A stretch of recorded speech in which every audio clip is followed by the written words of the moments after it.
Hello, YouTube. It's Toya Ruth with the Divas in the Details, and I wanted to pop on real fast because I was thinking about warm, rich fragrances that are just wonderful.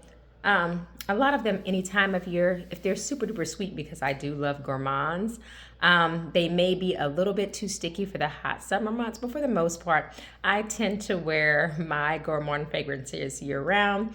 But there are some in particular that just make me smile and make me feel warm and cozy and fuzzy in the winter months. The snow is on the ground right now in the DC, Maryland area. So I just think of these fragrances right off the bat. So, a fragrance that gave me pause because it is an oud, and I don't want to smell like lions and tigers and bears in my Jasmine Sullivan voice. I tend to lean towards more delicious, sweet, snackish type of fragrances.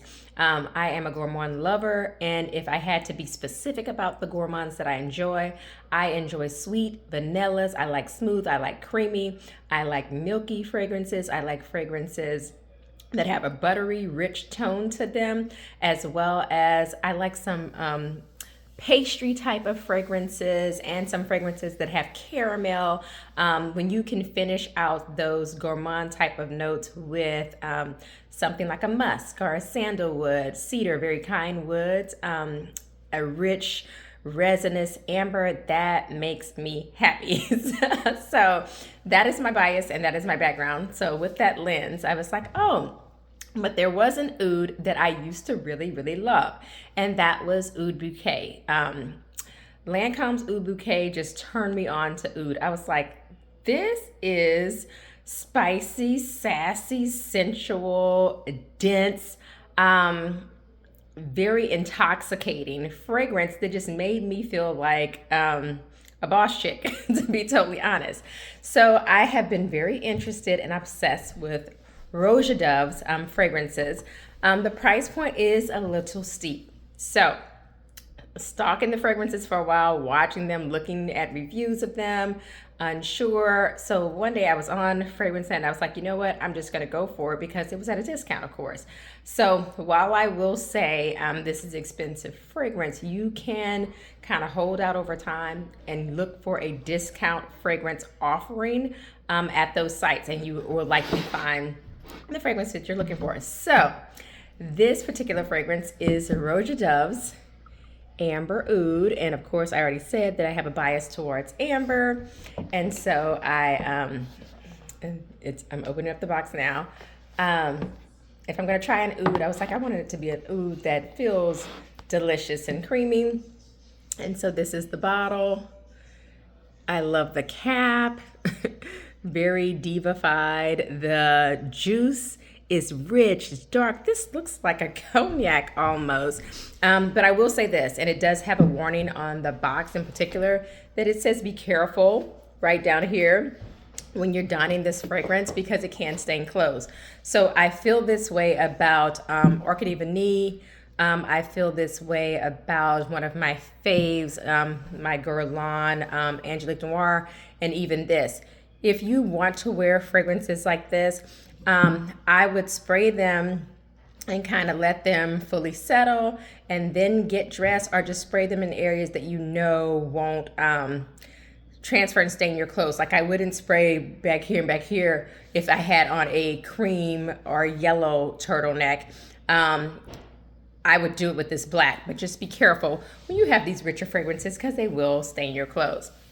So let's talk about this little gem, and I'm going to cheat and I'm going to look at the notes because the notes that are listed are very complex, but this is so well blended that I don't necessarily smell individual notes. I smell a rich mixture that plays well together, like jazz, being the girl from Louisiana. So this starts off with lemon, lime. It has some bergamot, so an orange spritzy, citrusy, bright note. So I will say this, when I first smell this, there is something that is a burst of juice, is the best way that I can describe it, that feels bright. But this is not, to me, a bright, light wearing fragrance. The top notes being that lemon and that lime. I can't say this is specifically lemon and lime, but something in this feels and smells very juicy when you first spray it on. Then it goes on to the middle notes of rose and fig and ylang ylang and jasmine. Now I'm going to be totally honest about jasmine. Jasmine needs to be mingled in with other things. I do not love jasmine, and I think the fragrance line that kind of killed jasmine for me was the Mugler Alien line, and that Mugler line that was like shaped like a star, that bottle.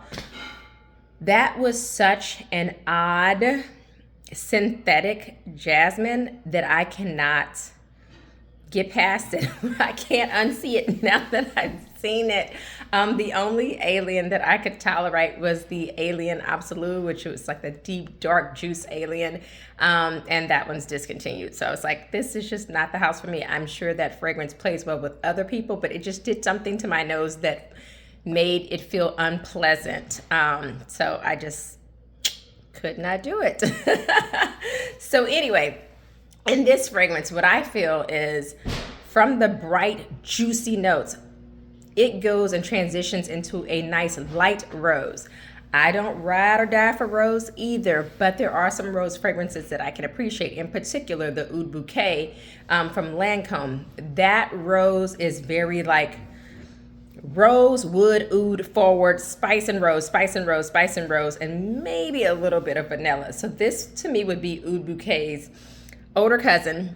Not old, but the cousin that, you know, you want to mature to be, you want to be like, that is much more refined and sophisticated. Nothing about her is ostentatious, but overall, her whole persona is one of opulence and refinement.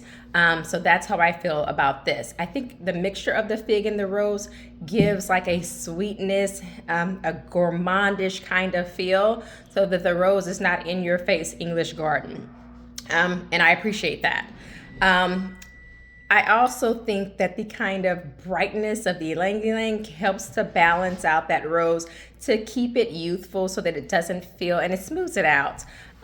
So it doesn't feel like a much older woman. This girl is still, you know, sophisticated, on the downward side of 50 years old, opulent, rich, all the things.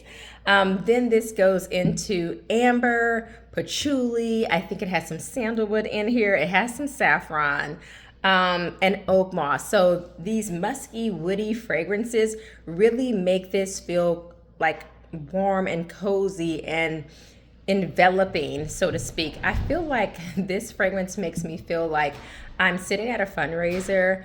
I have like my Malbec, or I have a deep Merlot. I have on a really nice long black dress, and I'm just deciding what denominations I'm going to go for to make a difference in this organization. I just feel like this is just a very luxe fragrance. A lot of people ask, is Roja Dove worth the price point? I cannot speak to the original price because that is not what I paid. The discounted price that I paid is about what I would pay for my nicer fragrances. What I mean by that is like my Arts Material fragrances is kind of in line with that. This would kind of also be what I would pay for like Liquid Imaginaire, things like that.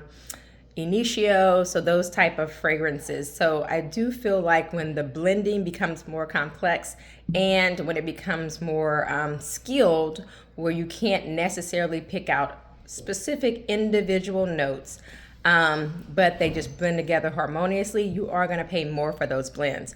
Also with this fragrance, being that it is an oud fragrance, this has really good projection for me and really good longevity. So when you are paying for a complex set of notes, you're paying for a bottle that looks very luxe and high end, you're paying for a fragrance that has that projecting power and that long lasting staying power, there is going to be a more of a price premium to it. So if you like fragrances that are kind of rich and luxe and engulfing. You don't mind spices because this does have a little spice. So this is a smooth oud blend, but it is still indeed an oud. You like sometimes like resinous fragrances. You want a good fragrance that's good for I am a sensual date night or special event fragrance. This I would not wear on an everyday basis. This is a moment type of fragrance. So this is Roja Dove's Amber Oud, but it's spelled Aoud. This is a gem. This is a very good fragrance. So those are my thoughts. If you like this type of content where we discuss fragrances, I might do some luxury hauls, some lifestyle, then please like and subscribe, share the video with others, and I'll see you next time. Bye.